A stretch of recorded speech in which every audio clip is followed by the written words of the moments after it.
Selamat pagi. Salam sejahtera untuk kita sekalian. Salam Om Swastiastu, Namo Buddhaya, salam kebajikan, salam bahagia, salam sehat, rahayu untuk kita semua.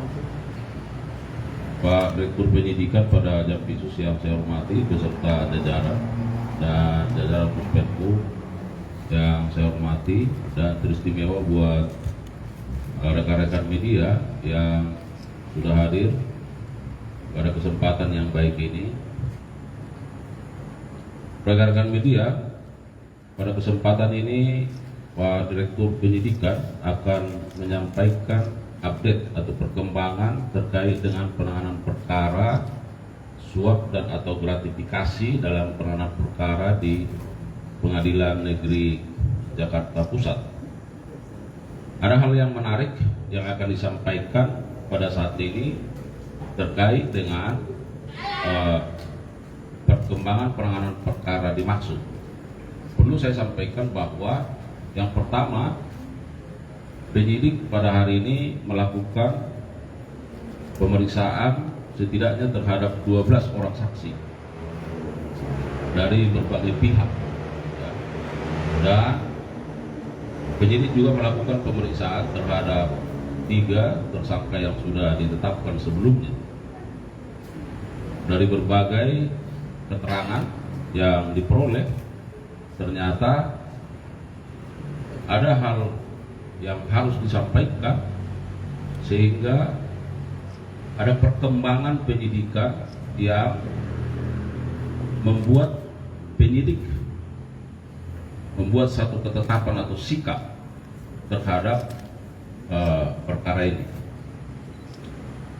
Yang kedua, bahwa penyidik juga melakukan penyitaan atas berbagai barang bukti yang diperoleh oleh penyidik sehingga sangat terkait dengan sikap dari penyidik tersebut dalam perkara ini. Ya, nanti akan disampaikan oleh Pak Direktur Penyidikan. Rekan-rekan media, sebelum Pak Direktur Penyidikan menyampaikan perkembangannya, perlu saya sampaikan bahwa ternyata di dalam penanganan perkara ini setidaknya ada 3 kelompok atau fungsi yang dilakukan oleh tim kuasa hukum. Ada yang berfungsi sebagai tim yuridis, ada yang berfungsi dalam kaitan dengan social engineering, dan ada yang berfungsi dalam kaitan dengan non yuridis. Nah, seperti apa nanti terkait dengan 3 fungsi ini yang juga pada akhirnya membuat sikap dari penyidik, tentu kita akan simak bersama, ya. Oleh karenanya, rekan-rekan media, terima kasih sekali lagi, dan kami persilakan kepada Pak Direktur Penyidikan untuk menyampaikan rilis perkembangan terkait dengan penanganan perkara ini. Kami persilakan. Terima kasih. Assalamualaikum warahmatullahi wabarakatuh. Waalaikumsalam. Selamat malam, salam bahagia dan salam sejahtera untuk kita semua. Yang saya hormati Bapak Kapus Penkum, para kasubdit, teman-teman wartawan yang selalu setia mengikuti perkembangan perkara ini. Untuk itu, dalam kesempatan ini saya akan menyampaikan perkembangan penyidikan tindak pidana korupsi dan atau gratifikasi terkait penanganan perkara di Pengadilan Negeri Jakarta. Sebagaimana telah kami sampaikan kemarin, dugaan perkara korupsi, suap dan atau gratifikasi.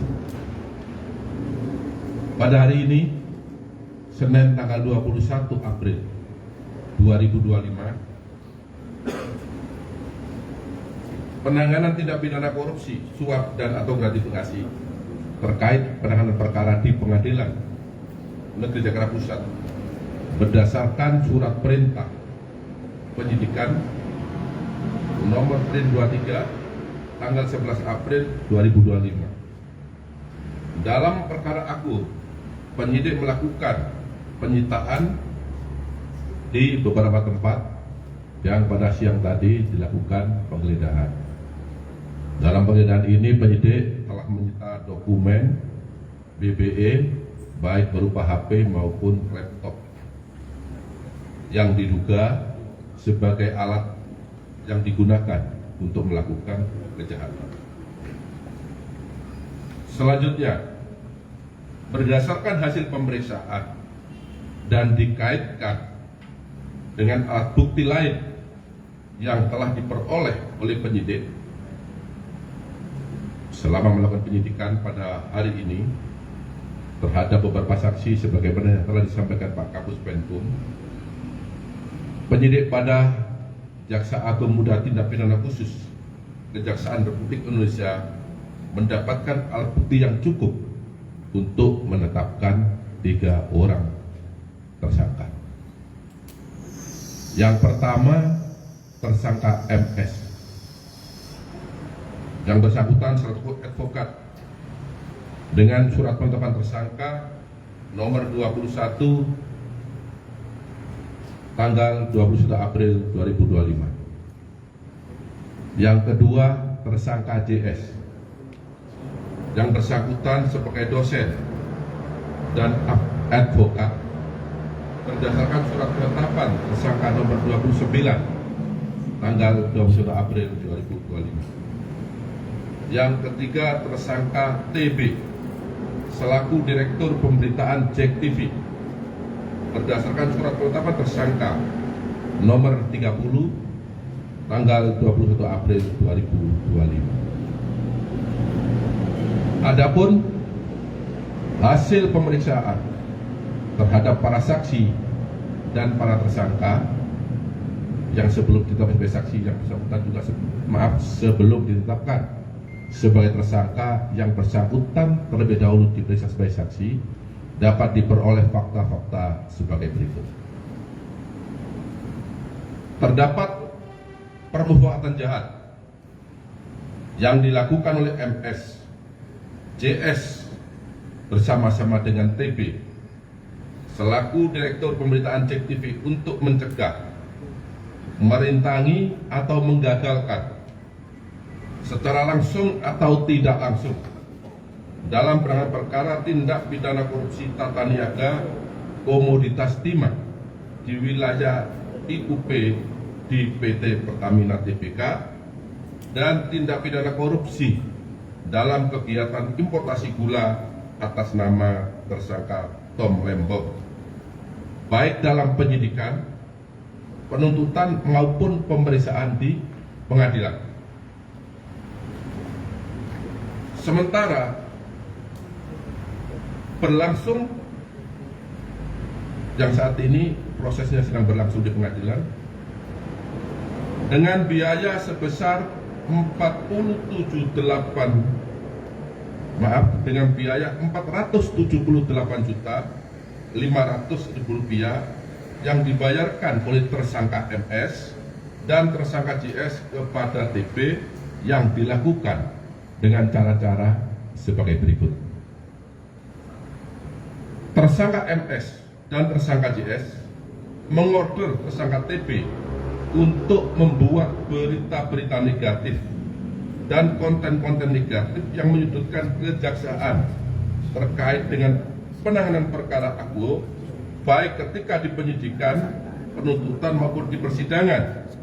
Dan tersangka TB mempublikasikannya di media sosial, media online, dan JEK TV News sehingga kejaksaan dinilai negatif dan telah merugikan hak-hak para tersangka atau terdakwa yang ditangani oleh tersangka MS dan tersangka JS selaku penasihat hukum tersangka atau terdakwa.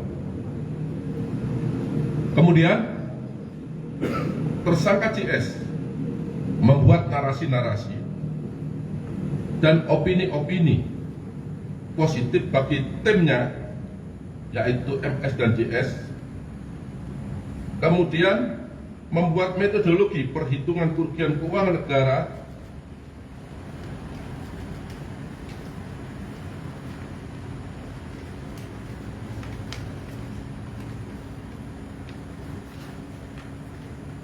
dalam penanganan perkara akuo yang dilakukan kejaksaan adalah tidak benar dan menyesatkan, dan kemudian tersangka TB dan kemudian menuangkannya dalam berita di sejumlah media sosial dan media online. Tersangka MS dan tersangka JS membiayai demonstrasi-demonstrasi dalam upaya untuk menggagalkan penyidikan, penuntutan, dan pembuktian perkara akuo di persidangan sementara berlangsung, dan tersangka TB kemudian mempublikasikan narasi-narasi demonstrasi tersebut secara negatif dalam berita-berita tentang kejaksaan. Tersangka MS dan tersangka JS menyelenggarakan dan membiayai kegiatan seminar-seminar, podcast, dan talkshow di beberapa media online dengan mengarahkan narasi-narasi yang negatif dalam pemberitaan untuk mempengaruhi pembuktian perkara di persidangan, kemudian diliput oleh tersangka TB dan menyiarkannya melalui JEK TV dan akun-akun official JEK TV, termasuk di media TikTok dan YouTube. Tersangka TB memproduksi acara TV show melalui dialog, talkshow, dan diskusi panel di beberapa kampus yang diliput oleh JEK TV. Tindakan yang dilakukan oleh tersangka MS, tersangka JS, dan tersangka TB dimaksudkan bertujuan untuk membentuk opini publik dengan berita negatif yang menyudutkan kejaksaan maupun Jampitsus dalam penanganan perkara tindak pidana korupsi tata niaga timah maupun perkara tindak pidana korupsi tata niaga gula, baik saat penyidikan maupun di persidangan yang saat ini sedang berlangsung, sehingga kejaksaan dinilai negatif oleh masyarakat dan perkaranya tidak ditindaklanjuti ataupun tidak terbukti di persidangan. Jadi tujuan mereka jelas, dengan membentuk opini negatif seolah-olah yang ditangani oleh penyidik tidak benar, mengganggu konsentrasi penyidik, sehingga diharapkan atau harapan mereka perkaranya dapat dibebaskan atau minimal mengganggu konsentrasi penyidikan. Selain daripada itu, para tersangka juga melakukan perbuatan yaitu menghapus beberapa berita, beberapa tulisan yang ada di BBE mereka sebagaimana keterangan yang telah diakui oleh para tersangka, dan barang bukti tersebut sudah dan telah kami sita. Kemudian di samping itu terhadap beberapa tersangka juga memberikan keterangan yang tidak benar, di mana dalam salah satu keterangan saksi menyatakan bahwa beberapa waktu sebelum putusan pengadilan diputus di depan persidangan, WS selaku panitera telah memberikan draft putusan tersebut kepada tersangka, dalam hal ini tersangka MS dan tersangka JS, untuk dikoreksi apakah putusan itu sudah sesuai yang diminta. Tetapi di dalam fakta penyidikan, kedua tersangka tersebut tidak mengakui dan mengingkari fakta yang sesungguhnya. Sehingga dapat disampaikan bahwa terhadap beberapa hal yang dilakukan tadi, maka termasuk unsur orang yang sengaja merusak bukti-bukti dalam perkara korupsi. Yang kedua, juga masuk orang yang memberikan informasi palsu atau informasi yang tidak benar selama proses penyidikan. Kemudian dapat saya sampaikan juga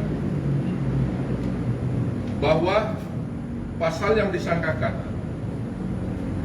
kepada tersangka MS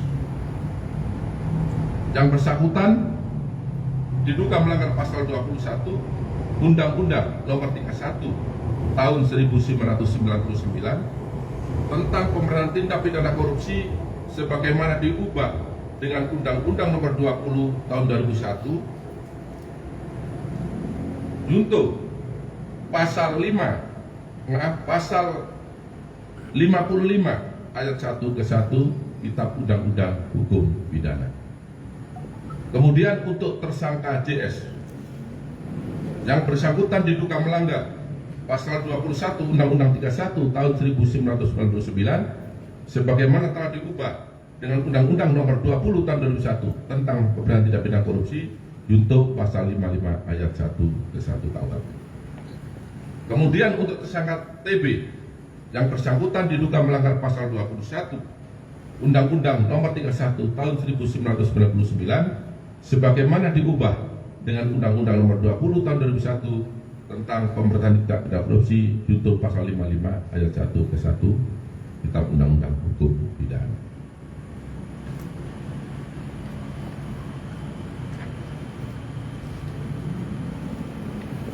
Terhadap kedua tersangka, yaitu tersangka JS, dilakukan penahanan 20 hari ke depan terhitung mulai hari ini di Rutan Salemba, Cabang Kejaksaan Agung. Begitu juga dengan tersangka TB, dilakukan penahanan 20 hari ke depan terhitung mulai hari ini di Rutan Salemba, Cabang Kejaksaan Agung. Sedangkan untuk tersangka MS tidak dilakukan penahanan karena yang bersangkutan sudah ditahan dalam perkara lain, yaitu perkara yang sudah disampaikan dalam 3 hari yang lalu pada saat konferensi pers dengan kawan-kawan wartawan yang disangka melakukan tindak pidana suap dan atau gratifikasi. Demikian perkembangan penyidikan yang dapat saya sampaikan pada malam hari ini. Apabila ada kata-kata yang kurang dipahami, saya mohon maaf. Wabillahi taufiq wal hidayah. Wassalamualaikum warahmatullahi wabarakatuh. Waalaikumsalam warahmatullahi wabarakatuh. Rekan-rekan media, sebelum kita buka sesi tanya jawab terkait hal ini, barangkali ada penegasan. Yang pertama bahwa perbuatan yang dilakukan oleh TBI adalah merupakan perbuatan personal, ya, yang tadi sudah disampaikan oleh Pak Direktur Penyidikan bersama-sama dengan JS dan MS. Itu yang harus kita pahami bersama. Yang kedua, bahwa tentu MS sudah 2 kali ditetapkan sebagai tersangka dalam perkara dugaan suap dan atau gratifikasi, dan yang pada saat ini dalam perkara perintangan terhadap penyidikan maupun penuntutan. Kemudian yang ketiga, bahwa tadi yang sudah kami sampaikan dalam penanganan perkara terhadap perkara korporasi, bahwa tim juridis bertugas mewakili korporasi dalam persidangan. Jadi yang melakukan penandatanganan terkait dengan proses persidangan itu dilakukan oleh tim juridis. Sedangkan tim social engineering bagaimana membentuk opini publik. Tadi Pak Direktur Penyidikan sudah menyampaikan, melakukan demonstrasi, membuat seminar-seminar, membuat konten-konten yang semuanya direkayasa sedemikian rupa untuk membentuk opini publik, supaya opini publik negatif terhadap kinerja institusi ini dalam penanganan perkara, khususnya perkara tindak pidana korupsi. Sedangkan tim non juridis dia bertugas melakukan teknik-teknik yang bersifat di luar hukum, yang tentu dilakukan oleh baik JS, MS bersama-sama dengan tim ini. Barangkali itu beberapa penegasan rekan-rekan media. Sekali lagi terima kasih. Manakala masih ada pertanyaan-pertanyaan yang perlu disampaikan terkait dengan perkara ini, silakan. Pak, ini kan 3 tersangka baru ini kan berarti kan materi perkaranya kan berbeda dengan CPO ya Pak ya. Tadi disebutkan penjeratan pasal kan pasal 21 terkait dengan obstruction of justice. Nah, tadi disebutkan itu cuma hanya 2 perkara pokoknya. Apakah timah saja dan gula atau juga terkait dengan CPO. Yang kedua, tadi juga disebutkan ada proses panitera menyerahkan risalah putusan kepada tersangka MS sebelum putusan dibacakan. Nah, itu pada kasus yang mana? Apakah pada kasus yang timah? Kalau misalkan itu pada kasus yang timah terhadap tersangka mana yang sudah diputus? Yang kedua, apakah itu juga terkait dengan gula? Karena gula kan juga belum diputus. Itu aja, Pak. Ya. Jadi perkara ini adalah pengembangan atau perkembangan penyidikan yang kami peroleh pada saat kami melakukan penyidikan perkara dugaan suap dan atau gratifikasi. Ya. Dalam perkembangan itu kami menemukan beberapa dokumen sebagai bentuk laporan pertanggungjawaban terkait apa yang dilakukan oleh para tersangka. Sebagaimana yang saya sampaikan tadi, ada tentang kegiatan seminar, ada kegiatan tentang diskusi-diskusi, ada kegiatan membuat narasi-narasi, ada pembuatan TikTok yang menyudutkan penanganan perkara yang sedang kami tangani, termasuk menyudutkan pimpinan-pimpinan di kejaksaan. Dari sanalah perkara ini berkembang sehingga kami mengumpulkan bukti-bukti dengan cara melakukan penggeledahan. Di sana kami menemukan barang bukti elektronik yang sudah barang tentu barang bukti itu bersesuaian dengan dokumen yang kami dapat. Dan ini dikuatkan oleh para saksi karena saat itu yang bersangkutan selalu saksi. Dari bukti itulah sehingga kami penyidik menetapkan bahwa yang bersangkutan cukup alat bukti untuk dilakukan ya penetapan tersangka karena diduga menghalangi ya menggagalkan proses penyidikan. Yang pertama penyidikan terkait dengan kasus timah, karena mungkin teman-teman sudah tahu juga TikTok bagaimana masih ya. Kemudian terkait dengan gula, dan yang terakhir terkait dengan yang kita tangani. Mungkin ada salah ketik tadi belum saya sampaikan. Jadi waktu kita tangani juga tadi ada disampaikan fakta-fakta itu, tetapi yang bersangkutan mengingkari, memberi keterangan yang tidak benar terhadap fakta yang sesungguhnya. Ya.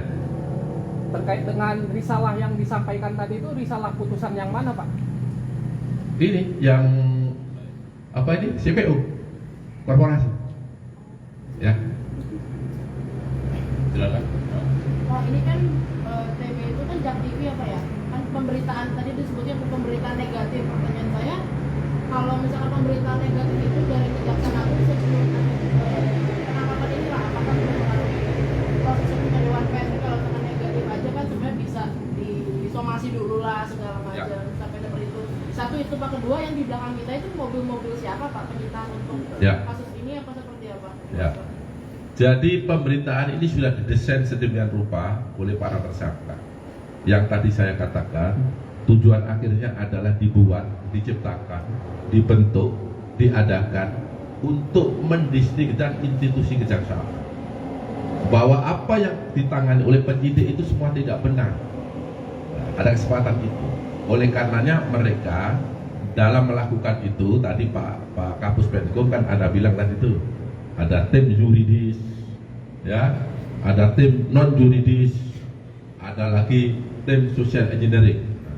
Dia berbagi peran, ya, berbagi peran. Nah, sehingga dari sanalah mensreanya sudah ada, dan Jadi JTV ini mendapat uang itu secara pribadi, bukan atas nama sebagai direktur ya,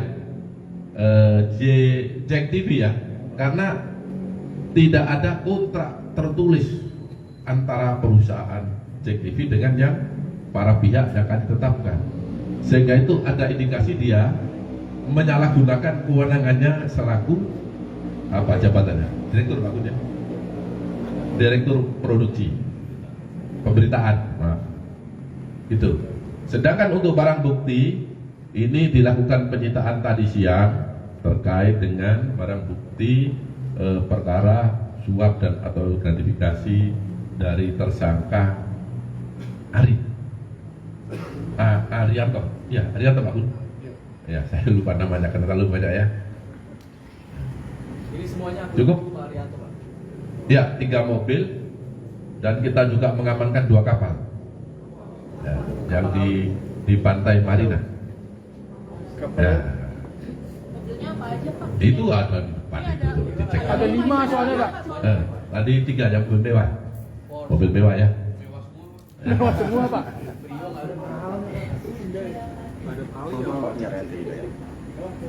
Cukup ya? Cukup ya, saya kira cukup, tidak lagi pertanyaan. Sekali lagi itu yang saya sampaikan bahwa perbuatan terhadap TB adalah bersifat personal.